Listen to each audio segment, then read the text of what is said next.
उत्तराखंड से अब होगा खबरों का शंखनाद।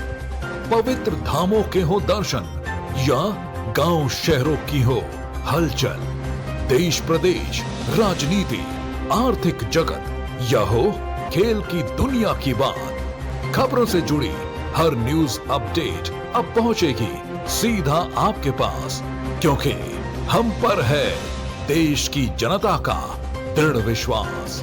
दशकों से हमारी पहचान है विश्वसनीय खबरें, शांति और शुचिता के साथ। देवभूमि उत्तराखंड से अब नए क्लेवर और नए अंदाज के साथ करेंगे देवभूमि से देवभूमि की बात, बताएंगे देश और दुनिया के समाचार। तो देखना ना भूलें रोजाना दोपहर 1 बजे, शाम 5 बजे और 6:30 बजे के बुलेटिन सिर्फ डीडी न्यूज उत्तराखंड पर।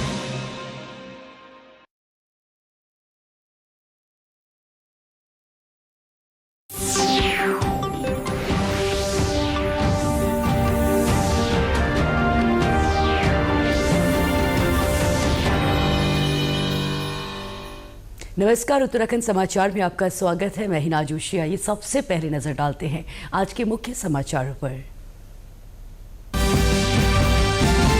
उत्तराखंड के नाम पर जुड़ी एक और उपलब्धि, जीएसटी में बायोमेट्रिक आधार पर होगा प्रमाणीकरण, कर चोरी पर लगेगी रोक, राजस्व में होगी वृद्धि।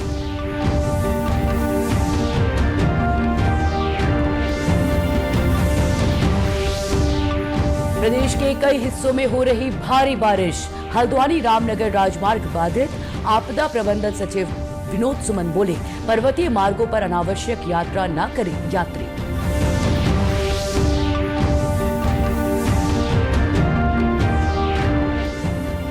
प्रदेश के सभी कोचिंग संस्थानों में सुरक्षा मानकों की होगी जांच, शासन ने की समिति गठित, 2 सप्ताह में रिपोर्ट तलब।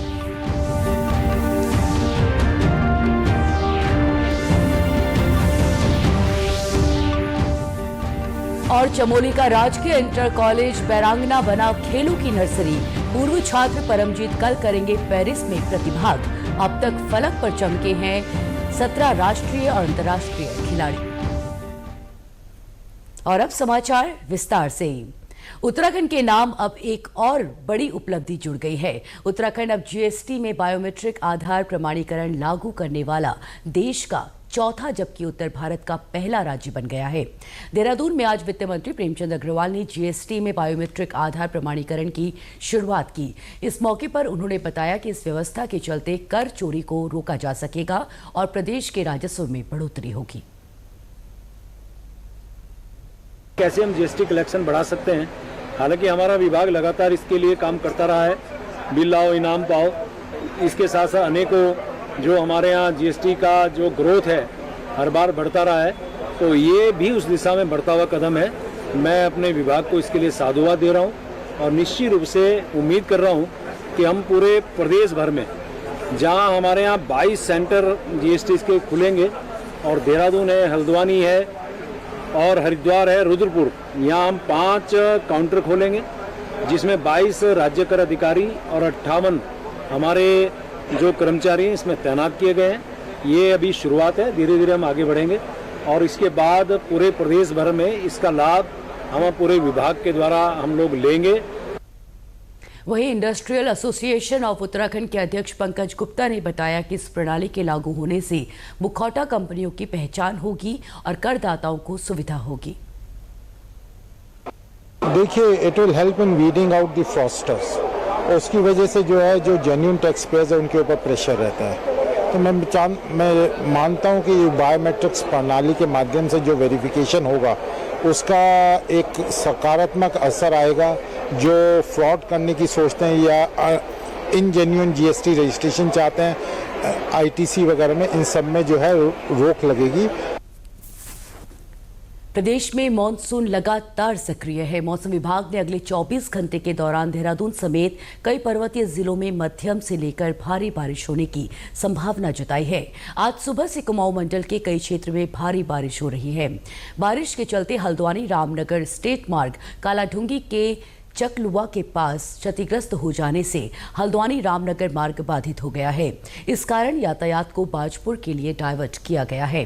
सिटी मजिस्ट्रेट एवी वाजपेयी ने बताया कि क्षतिग्रस्त मार्ग को ठीक करने के लिए टीम जुटी हुई है। आज सुबह 8 बजे जो है कई जगहों पे काफ़ी भारी रेनफॉल मेजर किया गया है, जिसमें विशेषकर कालाडूंगी क्षेत्र में काफ़ी बारिश हुई है और जो चकलुआ के पास एक पुलिया थी वो पुनः क्षतिग्रस्त हुई है। अभी रूट डाइवर्जन किया गया है और उसको मरम्मत का काम विभाग द्वारा किया जा रहा है।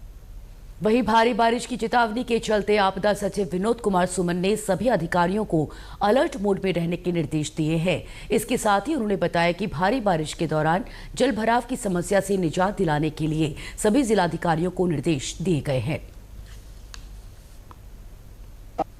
मौसम विभाग ने 8 जनपदों में रेड अलर्ट घोषित किया है, जिसमें देहरादून, हरिद्वार, टिहरी, पौड़ी, गढ़वाल में और कुमायूं में चंपावत, उधम सिंह नगर, नैनीताल और बागेश्वर 4 जनपद, वहाँ पे 8 जनपद हैं। सभी को चेतावनी जारी कर दी गई है, अलर्ट जारी करने के लिए कह दिया गया है। सभी जनपदों से पृथक पृथक अलर्ट जारी किया जा रहा है और बरसात थोड़ी ज़्यादा होगी। जो निचले इलाके हैं वहाँ पे जल भराव भी होगा, तो उससे बचने के लिए जहाँ पे पानी की निकासी है उसके लिए व्यवस्था करने के लिए डीएम्स को कह दिया गया है। मेरे द्वारा स्वयं भी सभी से कहा गया है, दोनों आयुक्त मंडल से कहा गया है और माननीय मुख्यमंत्री से भी निर्देश प्राप्त किया गया है। उनके द्वारा भी तैयारियों के लिए सभी को निर्देश दिए गए हैं। हमारा प्रयास होगा कि इसमें किसी प्रकार से नुकसान न हो। हम एक रिक्वेस्ट सबसे करना चाहेंगे कि जब बरसात हो रही हो उसमें पर्वतीय मार्गों पर थोड़ा सा चलने से बचने की आवश्यकता है, क्योंकि जब बरसात होती है तो पत्थर गिरते हैं, मलबा आता है, तो उससे खतरे की संभावना ज़्यादा रहती है। उस समय कोई यात्रा न करें तो बेहतर होगा। वहीं कोटद्वार से दुगड्डा के बीच मेरठ पौड़ी राष्ट्रीय राजमार्ग बरसात के दौरान यात्रियों के लिए मुसीबत का सबब बन जाता है। यहां बार बार भूस्खलन होने से यात्रा बाधित होती है।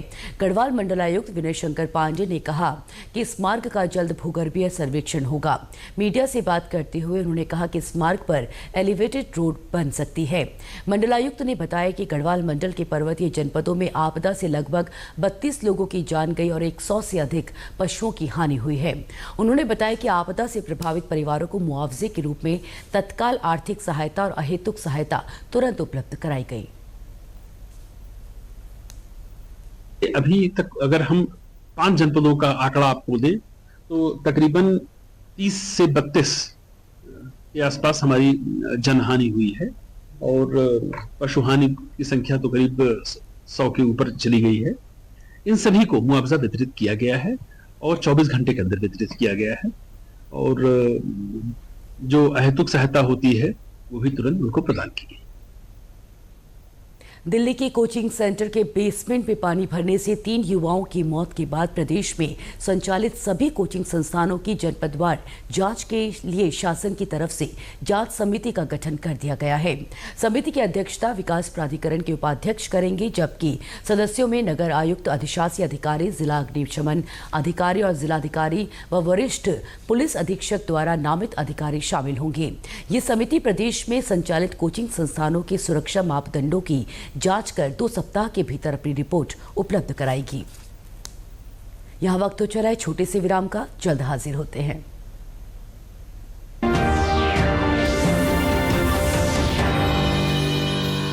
जल्दी टिफिन पैक करो। राजू, मोबाइल छोड़ो। अरे दीदी वो बैंक का नंबर चाहिए, रिफंड ही नहीं आया है। मिल गया। अब भी कॉल करता हूँ दीदी। बिना नंबर जांचे? अक्सर जालसाज बैंक की नकली वेबसाइट और फर्जी नंबर से पैसों की धोखाधड़ी करते हैं। तो फिर सही नंबर? बैंक की ऑफिशियल वेबसाइट या तो कार्ड। आपने तो बचा लिया दीदी। काम से नहीं। आरबीआई कहता है, सही वित्तीय बर्ताव करे आपका बचाव।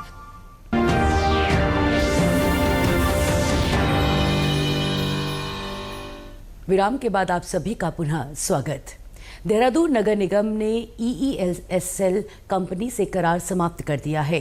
ये कंपनी वर्ष 2017 से नगर निगम के वार्डों में स्ट्रीट लाइटों को ठीक करने और उनका रखरखाव का कार्य कर रही थी। नगर आयुक्त गौरव कुमार ने बताया कि कंपनी ने जो स्ट्रीट लाइट्स लगाई हैं उनको लेकर शिकायतें मिल रही थीं। इस कारण ये करार खत्म कर दिया गया है।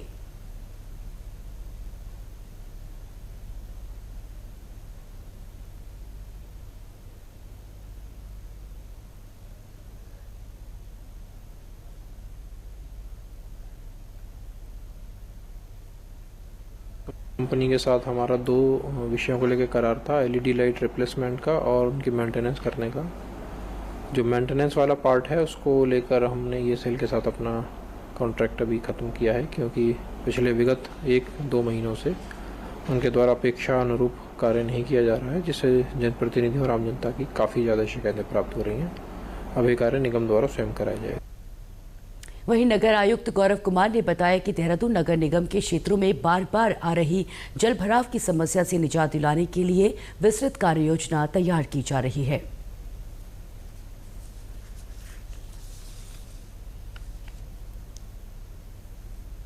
देखिए, इसके लिए हमारा अभी आपदा कंट्रोल रूम लगातार काम कर रहा है। जहाँ भी जल भराव की शिकायतें प्राप्त होती हैं वहाँ पंप के द्वारा निकासी कराई जाती है। कुछ जगहों पर इंजीनियरिंग इंटरवेंशन की आवश्यकता होती है तो उसको भी कराया जाता है।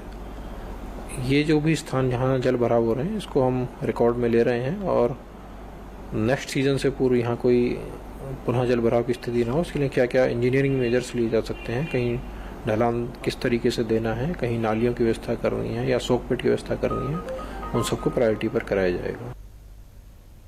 ऊधम सिंह नगर जिले में जलियांवाला बाग हत्याकांड के प्रत्यक्षदर्शी क्रांतिकारी शहीद ऊधम सिंह का बलिदान दिवस आज श्रद्धापूर्वक मनाया गया।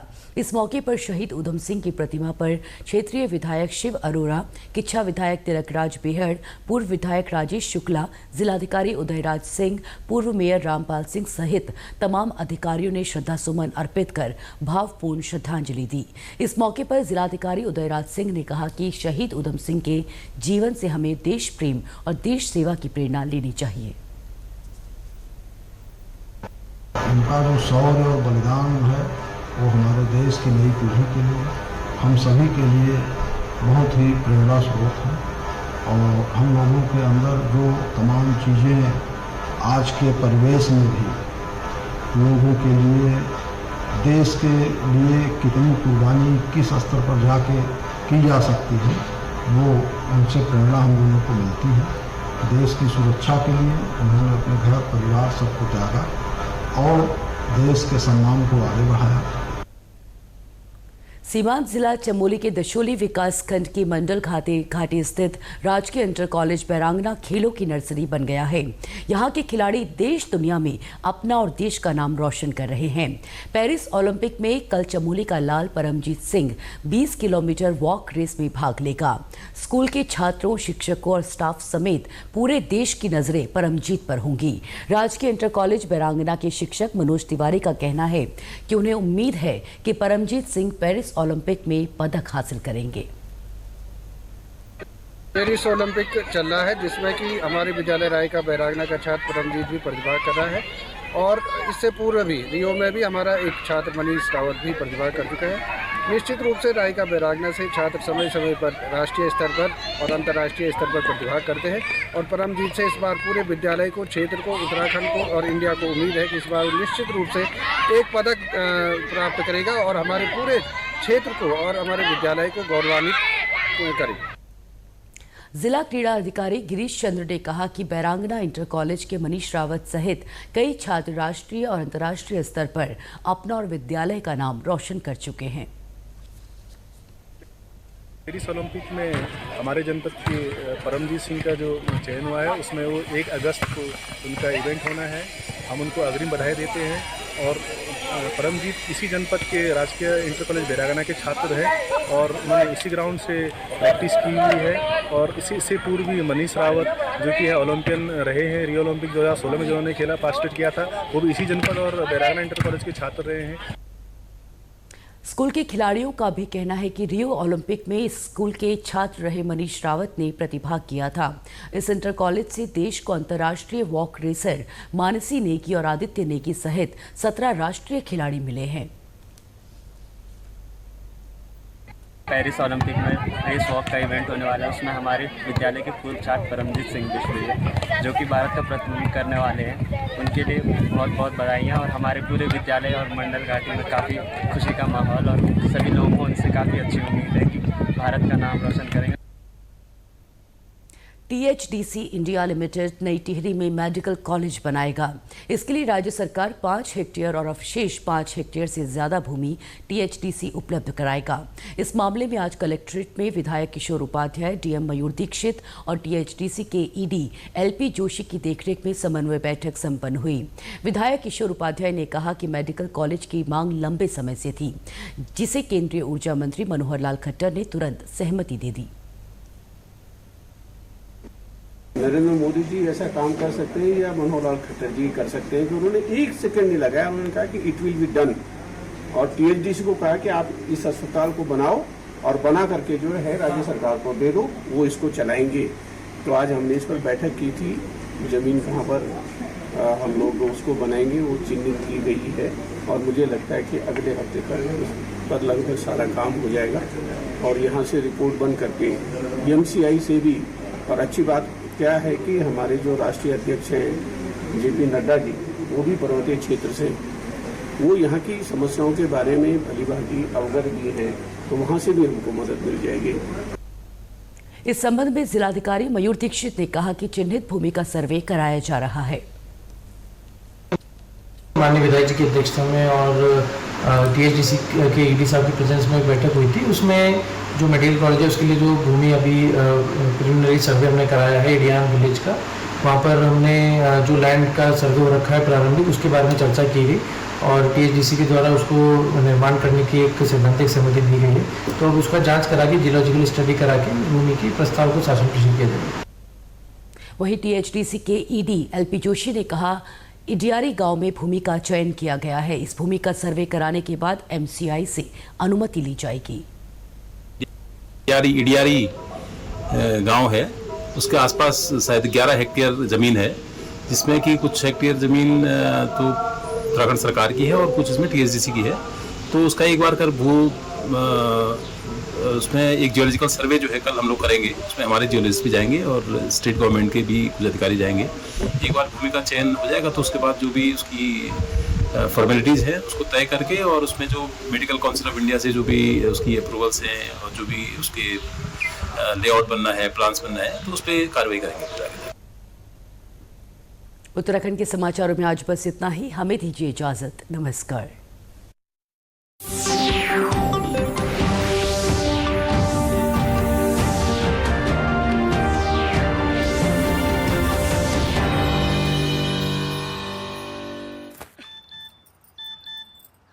हो गया इंतजाम। किसका? गुड्डी की